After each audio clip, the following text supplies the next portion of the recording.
నమస్తే, welcome to V News Telangana news బులెటిన్ల ముందుగా హెడ్లైన్స్ చూద్దాం.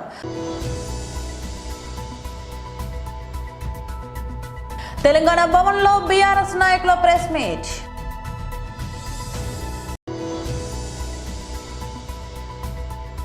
మీడియాతో మాట్లాడుతున్న ఎమ్మెల్సీ సి అంజిరెడ్డి.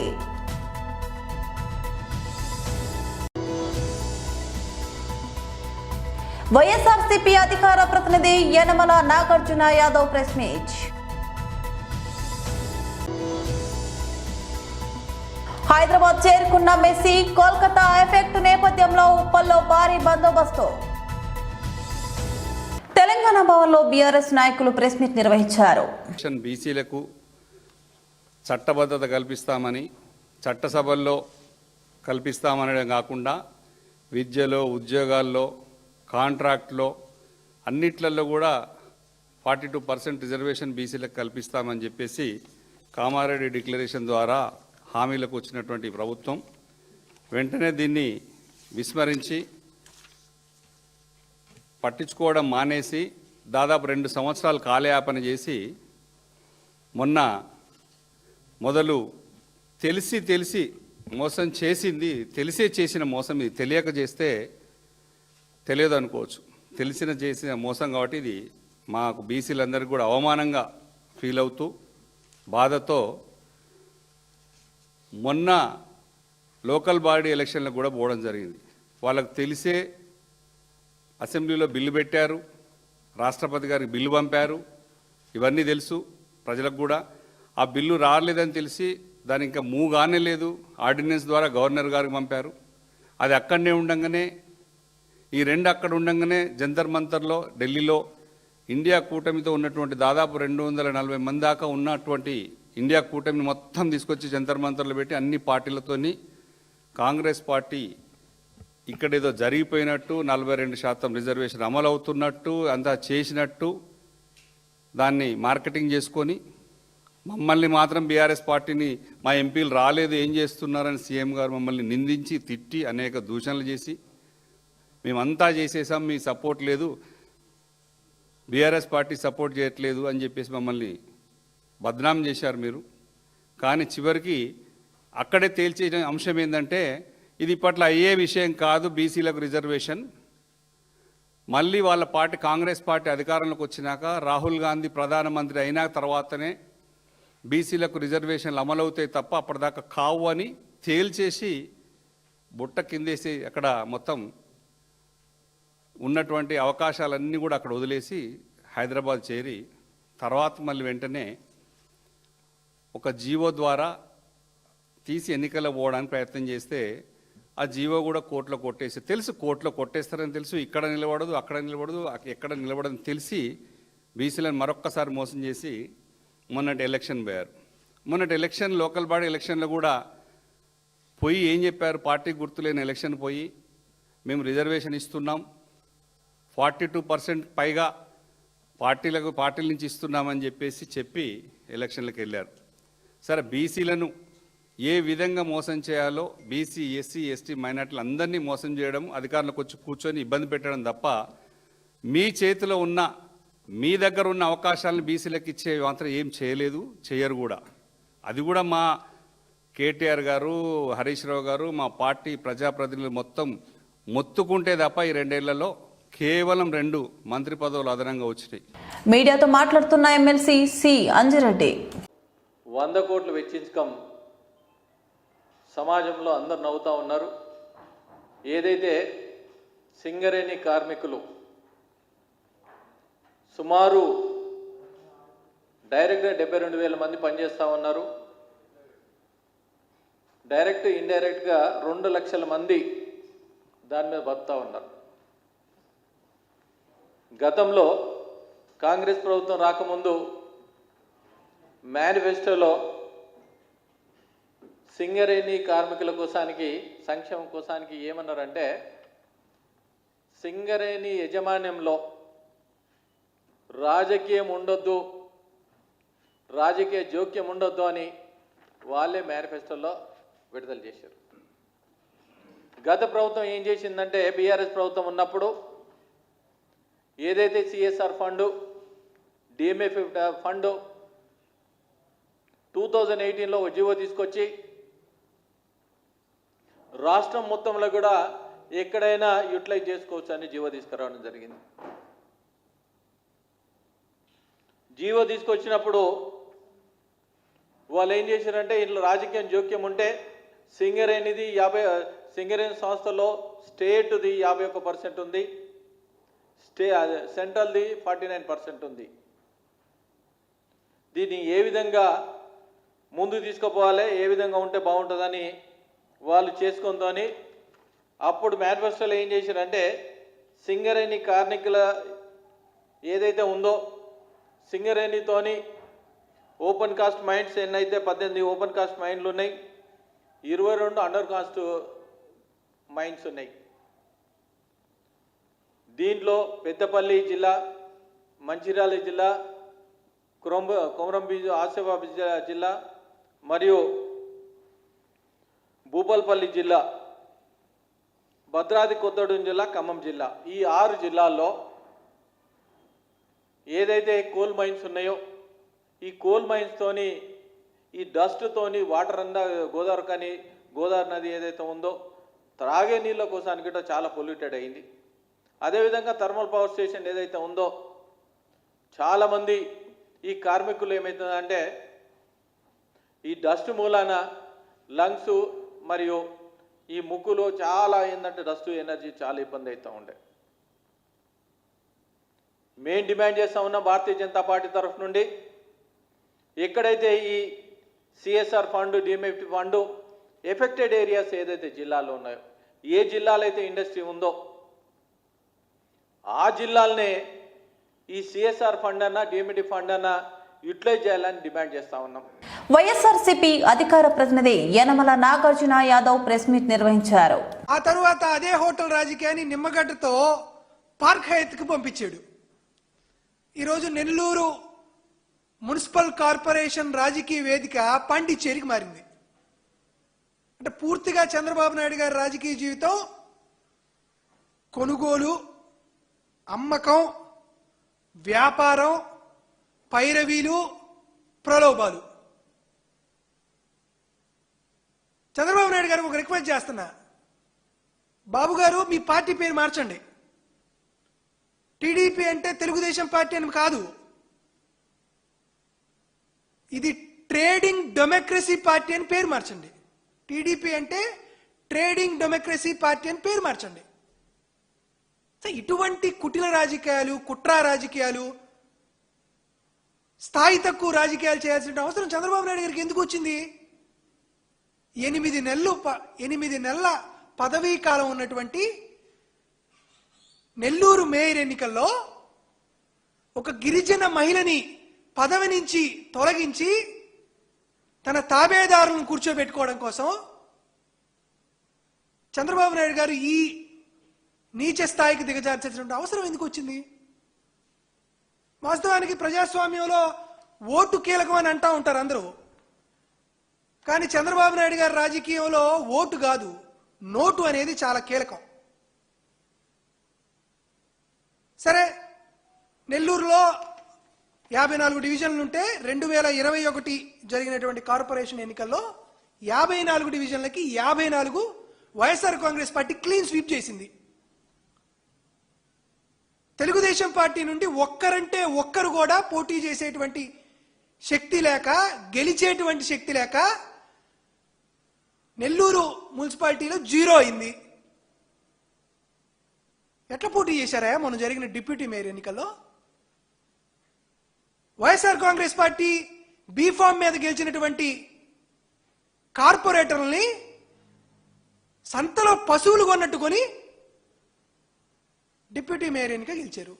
సరే, అంతటితో మీ కంటకావరం, మీ కడుపు మంట చల్లారిందేమో అనుకుంటే మళ్ళీ ఇప్పుడు ఒక గిరిజన మహిళని బలి పశువు చేయాలనేటువంటి ఉద్దేశంతో, ఒక గిరిజన మహిళని రాజకీయంగా అనగదొక్కాలనేటువంటి ప్రయత్నంతో అవిశ్వాస తీర్మానం పెట్టావు. ఈ అవిశ్వాస తీర్మానంలో 42 మంది సంతకం చేశారు.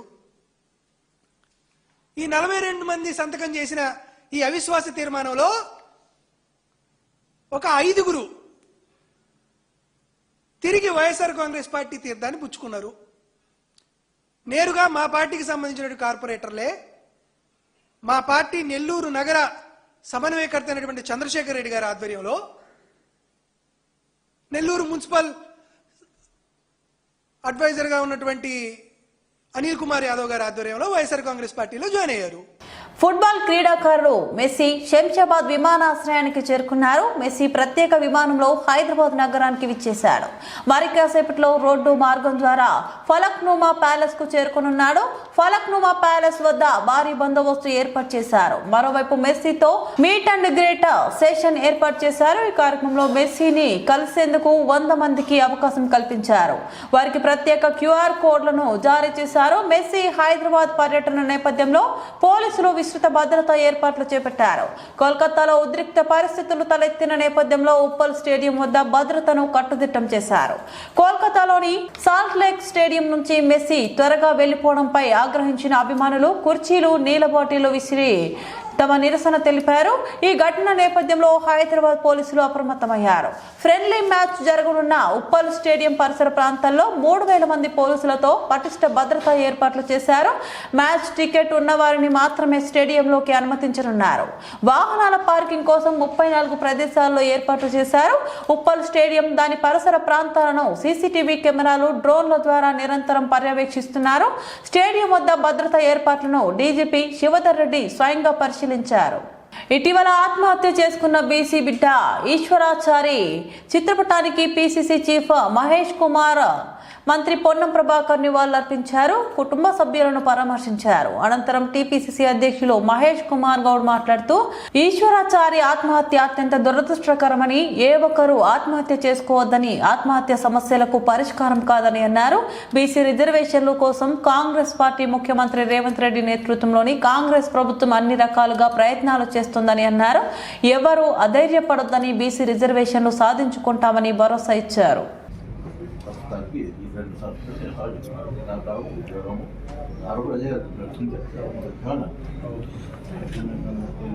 చదువు ఇది కాకపోతే చదువు చెప్పంటే ఏ స్కూల్ అని చెప్తాం, యువకి చెప్తాం, లేదా ఎట్లయితే అక్కడ రోజు పోయే స్కూల్ ఏమో చేస్తాం. ఏడో స్కూల్లో ఎడ్యుకేషన్ సంబంధించి కూడా ఒకరికొకరు రాష్ట్రాలకి తీసుకొని పిల్లల చదువుకు సంబంధించి కూడా పని కార్పొరేషన్ చైర్మన్ ఎవరు కొత్త 4 సంవత్సరాలు సంబంధించి కొత్త వ్యవసాయం పిల్లల ఎడ్యుకేషన్ సంబంధించి కొత్త మంచి పేరు మన రిక్వైర్మెంట్ సంబంధించి కొత్త అంతే కదా. అందరు ఏదన్నా టచ్లో ఉంటారు. సహకారం లేదు, రావాల్సింది కాదు, బాధాకరం.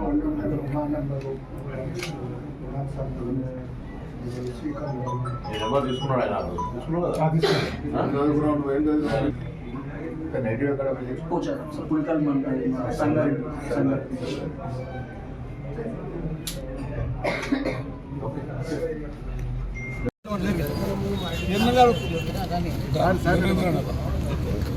సాయి ఈశ్వరాచారి గారి మరణం చాలా బాధాకరం. ఒక బీసీ బిడ్డగా వారి పనికి పాల్పడాల్సింది కాదు, బట్ దురదృష్టకరంగా వారు స్వర్గస్థులు అవ్వడం జరిగింది. ఇవాళ నేను, నాతో పాటు గౌరవ మంత్రివర్యులు పొన్నం ప్రభాకర్ గారు, బీసీ కమిషన్ చైర్మన్ నిరంజన్ గారు, సీనియర్ నాయకులు వినయ్ కుమార్ గారు, ఇరావతి అనిల్ గారు, శ్రీకాంత్ గారు, మెట్టు సాయి గారితో పాటు అందరం కూడా, గణేశాచారి గారు, ఈశ్వరాచారి కుటుంబ సభ్యులు పరామర్శించడం జరిగింది. 3 పిల్లలు ఉన్నారు. వారి భవిష్యత్తు కోసం అన్ని రకాల సహాయ సహకారాలు అందిస్తామనే మాట నేను, మంత్రివర్యులు, పెద్దలందరూ కూడా చెప్పడం జరిగింది. ఇలాంటి సంఘటనలు ఇంక ముందు జరగకూడదు. కాంగ్రెస్ పార్టీ బీసీలకి రావాల్సిన రిజర్వేషన్ కోసం కట్టుబడి ఉంది. ఆ విషయంలో తుది వరకు పోరాటం చేయాలని రాష్ట్ర ముఖ్యమంత్రి రేవంత్ రెడ్డి గారితో పాటు కాంగ్రెస్ నాయకులందరం కూడా రాహుల్ గాంధీ గారి ఆశయం మేరకు పనిచేస్తూ ఉన్నాం.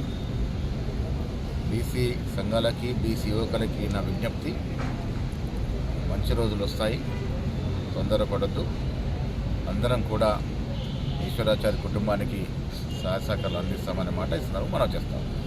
ముషీరాబాద్ నియోజకవర్గం పరిధిలోని బొలక్నూర్ ప్రధాన రహదారిపై ఉన్న వెల్డింగ్ షాప్ వ్యాపారస్తులు సిద్ధి వినాయక అసోసియేషన్ సభ్యులు ఆవేదనను మీడియాతో పంచుకున్నారు. సుమారు 200 మందికి పైగా కుటుంబాలు ఈ వెల్డింగ్ షాప్ వ్యాపార సముదాయం పైన జీవనాధారం పొందుతున్నారు. సజావుగా సాగుతున్న సమయంలో చోరీ మాల్తో వ్యాపారం సాగిస్తున్న వారు తమ పొట్టను కొడుతున్నారని వ్యాపారస్తులు తమ ఆవేదనను వ్యక్తపరిచారు. మార్కెట్లో ప్రభుత్వ నిబంధన పరంగా జీఎస్టీలను ప్రభుత్వానికి అందిస్తూ సజావుగా వ్యాపారాన్ని సాగిస్తున్న వారికి ఈ చోరీ మాల్ వెల్డింగ్ బాక్సులు అక్రమంగా ఈ ప్రాంతానికి తీసుకొచ్చి జీఎస్టీ బిల్లు చెల్లించకుండా అతి తక్కువ ధరలకు అమ్మడంతో ఇటు వ్యాపారస్తులతో పాటు అటు వినియోగదారులపై వేటు పడుతుందని ఆవేదన వ్యక్తం చేశారు. బోలక్పూర్ సెంట్రింగ్ మార్కెట్ లో గత 30-40 సంవత్సరాల నుంచి ఇక్కడ సెంట్రింగ్ వ్యాపారం జరుగుతూ ఉంది. గత కొన్ని సంవత్సరాల నుంచి జిఎస్టీ పరిధిలో లేని వాళ్ళు కొంతమంది మార్కెట్లో సెకండ్ హ్యాండ్ మెటీరియల్ కస్టమర్ల దగ్గరికి వెళ్ళి కొనుక్కుని వస్తున్నారు. కొంతమంది దొంగదానం చేసుకొస్తున్నారు. కస్టమర్లకి మేము నాణ్యమైన సెంట్రింగ్ మెటీరియల్ జిఎస్టీ పరిధిలో ఉండవాలని జిఎస్టీ రిజిస్ట్రేషన్ తోటి విత్ బిల్ తోటి మెటీరియల్ అమ్ముతున్నాం.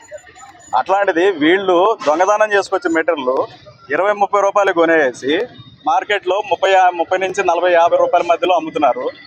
మేము ఇక్కడ లక్షల ఇన్వెస్ట్మెంట్ చేసి అద్దెలు కట్టుకుంటా కొన్ని వందల మందికి జీవనోపాధి కల్పిస్తున్నటువంటి ఈ బోలక్పూర్ మార్కెట్లో వీళ్ళు అక్రమంగా చోరీ చేసుకొచ్చి ఇక్కడ మెటీరియల్ అమ్మడంతో ఇక్కడ వందలాది మంది యొక్క జీవితాలు అగమ్య గోచంగా దాపురించింది. ఇంకోటి ఏంటంటే మేమందరమే ట్యాక్సులు కట్టేసి ప్రతి నెల వచ్చి 10,000 నుంచి 3 లక్షలు 4 లక్షలు జిఎస్టీ రిటర్న్స్ చెల్లించేది గవర్నమెంట్కి ఆదాయాన్ని చేకూర్చే మనుషులు మేము. ఈరోజు మేము కనీసం ఒక షాప్ రెంట్ కట్టుకోవడానికి కూడా గడవని పరిస్థితి.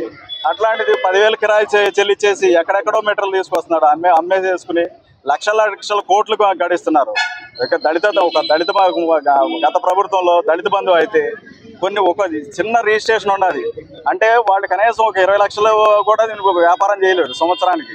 అట్లాంటిది ఒక్కొక్కళ్ళు 3-4 కోట్ల రూపాయలు వ్యాపారాలు చేశారు. ఇట్లా ఈ మెటీరియల్ అక్కడే సేల్ చేస్తాం, మళ్ళీ ఇమీడియట్గా వాళ్ళే కొనుక్కేసి లక్షలు దండుకునేసి ఇంతమంది యొక్క యూపీ నుంచి బీహార్ నుంచి ఎక్కడెక్కడి నుంచి వచ్చి వందల మంది మా మీద ఆధారపడి బతుకుతున్నారు. వీళ్ళందరి యొక్క జీవన ఆధారాన్ని దెబ్బతీసే విధంగా ఈ దందా జరుగుతుంది. కాబట్టి దీని మీద పోలీసు వారు తగు చర్యలు తీసుకుని యాక్షన్ తీసుకుని దీన్ని స్పందించేసి ఈ అక్రమ మార్కెట్ దందాన్ని అరికట్టాలని అందరూ మీడియా ద్వారా సవినయంగా కోరుకుంటున్నాం. నల్గొండ జిల్లా నార్కట్పల్లి మండలంలోని ఔరవాణి గ్రామంలో ఒక విచిత్రమైన సంఘటన చోటు చేసుకుంది. సాధారణంగా ఎన్నికల్లో ఓటు వేయడానికి డబ్బు మద్యం పంపిణీ చేయడం తెలిసిందే. అయితే సర్పంచ్ ఎన్నికల్లో పోటీ చేసి ఓడిపోయిన ఒక అభ్యర్థి ఎన్నికల ముందు గ్రామస్తులకు ఇచ్చిన డబ్బులను తిరిగి వసూలు చేసుకున్నాడు. ఔరవానికి చెందిన కల్లూరి బాలరాజు అనే వ్యక్తి బీఆర్ఎస్ మద్దతుతో సర్పంచ్ అభ్యర్థిగా పోటీ చేశాడు. కాంగ్రెస్ పార్టీ బలపరిచిన అభ్యర్థి జక్కల పరమేష్ కూడా బరిలో నిలిచాడు. 2 రోజుల క్రితం జరిగిన తొలి విడత పంచాయతీ ఎన్నికల్లో పరమేష్ బాలరాజుపై 450 ఓట్ల ఆధిక్యంతో విజయం సాధించాడు. ఈ ఎన్నికల్లో బాలరాజు దాదాపు 10 లక్షలు ఖర్చు చేసినట్లు సమాచారం. తక్కువ ఓట్లతో ఓడిపోతే పట్టించుకునే వాళ్ళం కాదని, కానీ 450 ఓట్ల తేడాతో ఓటమి పాలవడంతో డబ్బులు వసూలు చేయాలని నిర్ణయించుకున్నామని బాలరాజు కుటుంబ సభ్యులు తెలిపారు. బాలరాజు ఒక చేత్తో దేవుడి ఫోటో పట్టుకొని తనకు ఓటు వేసిన వారు దేవుడి మీద ప్రమాణం చేసి చెప్పాలని, లేదంటే తాను ఇచ్చిన డబ్బులు తిరిగి ఇవ్వాలని కోరుతూ ఊరంతా తిరిగాడు. చాలా మంది వద్ద డబ్బులు వసూలు చేసుకున్నాడు.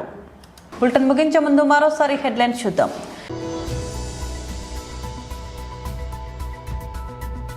తెలంగాణ భవన్లో బీఆర్ఎస్ నాయకుల ప్రెస్ మీట్.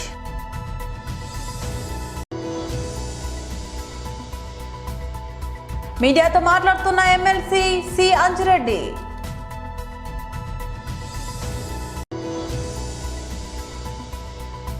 వైఎస్ఆర్సీపీ అధికార ప్రతినిధి యనమల నాగార్జున యాదవ్ ప్రెస్ మీట్. హైదరాబాద్ చేరుకున్న మెస్సీ కోల్కతా ఎఫెక్ట్ నేపథ్యంలో ఉప్పల్లో భారీ బందోబస్తు. ఈ బులెటిన్ అప్డేట్స్ మరో బులెటిన్లో మళ్ళీ కలుద్దాం. అంతవరకు సెలవు, నమస్తే.